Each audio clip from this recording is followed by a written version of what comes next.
The Oracle of Glass. The city fell silent. Even the bells stopped ringing.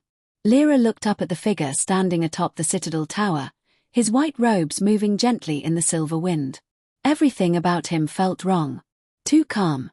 Too untouched by fear. While the rest of the realm trembled beneath the Hollow King's shadow, he stood like someone already certain of the ending. The Oracle.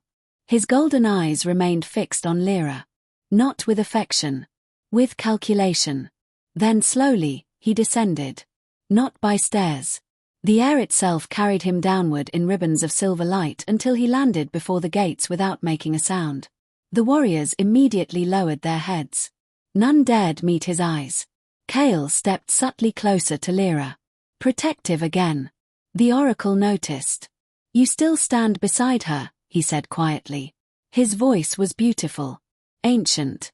Sharp enough to cut. Kale's jaw tightened. "I made a promise." "You broke one first." Silence followed. Heavy. Lira looked between them. Someone mind explaining what's happening? The Oracle's attention returned to her instantly, and for the first time, his expression softened slightly. "You survived," he murmured. The words sounded almost surprised. Lira frowned. "You knew I would come back." "No," he answered truthfully. "I knew the throne would call for you eventually. It always does." The silver markings beneath her skin pulsed painfully again at the mention of the throne. The Oracle noticed immediately. Interesting. Kale stepped forward sharply. "Don't." The Oracle smiled faintly. "There's the loyal beast I remember." The insult hit harder than it should have. Lira looked at Kale. Beast. But before she could ask, the ground beneath the city trembled violently. The black crack across the moon widened further. The Hollow King was getting stronger. Citizens screamed in the distant towers. The Oracle looked upward calmly. "We are running out of time." Then his gaze settled back on Lira. "The throne is waking." Those words chilled her instantly. "I don't want it," she said.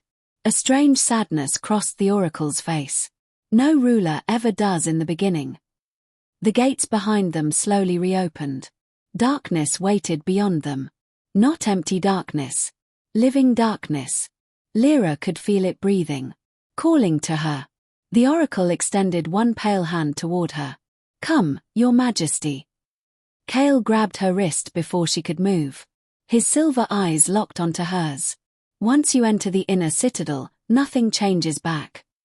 The warning felt personal. Not political. Lira swallowed hard. "What happens inside?" Neither man answered immediately, which was answer enough.